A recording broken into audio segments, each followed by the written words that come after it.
Hi everyone, welcome to my YouTube channel. This is me Bhumi Pamak and I hope you are all great and happy. તો 2026ની પહેલી અમારી ubadiyu party થઈ રહી છે.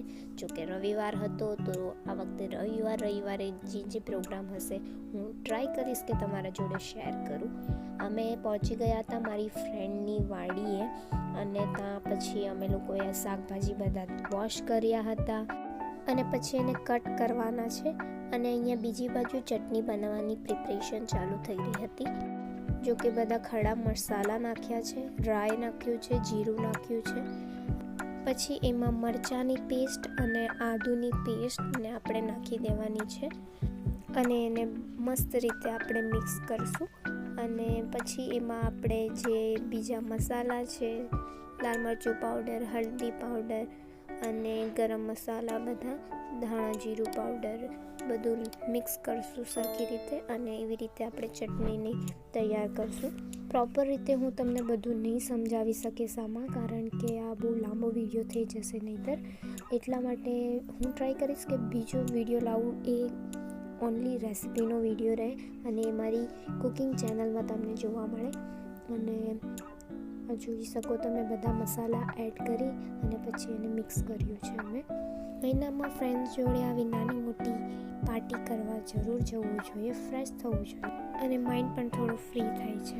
આ ચટણી બની જાય એટલે આપણે શાકભાજીને જે વોશ કરી હતી એમાં નમક નાખવાનું છે, જે રતાળું છે, પછી વટાણા લીધા હતા, કંદ લીધું છે, પછી અમે લીલા ચણા પણ નાખ્યા હતા અને પાપડી નાખી છે.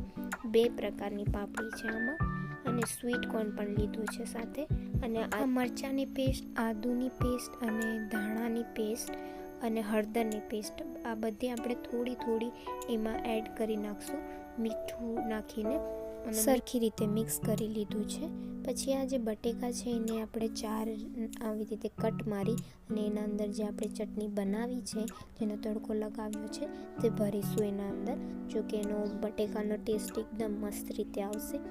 અને આ એક ભાજી છે જે આપણે ડબ્બામાં નાખવાની છે અને એના ઉપર પછી આ બધા જે ઇન્ગ્રીડિયન્ટ્સ છે જે આપણે બનાવ્યું છે તે જશે.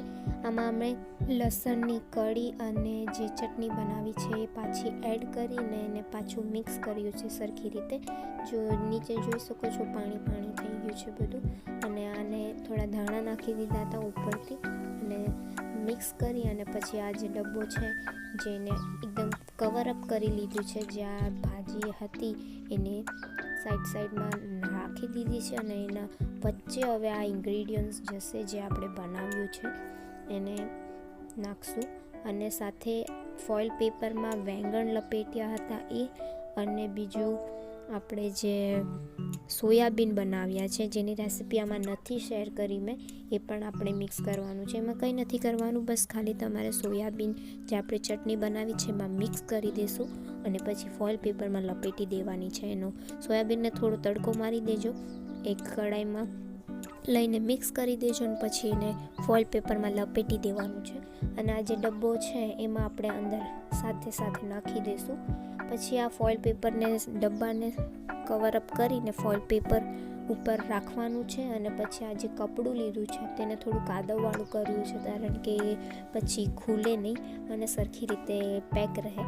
તો પછી આ રીતે કવરઅપ કરી લીધું છે અને આપણે એને પછી મૂકીશું ચૂલા ઉપર અને થોડો વાર લાગશે અને પાકતા, એટલા માટે થોડું એન્જોયમેન્ટ કર્યું અમે. અને આ જે ડબ્બો મૂક્યો છે એના ઉપર થોડું વજનદાર વસ્તુ મૂકવાય નહીં તો એ પછી ખુલે નહીં અને સરખી રીતે અંદરથી બાફને લીધે પાકી જાય.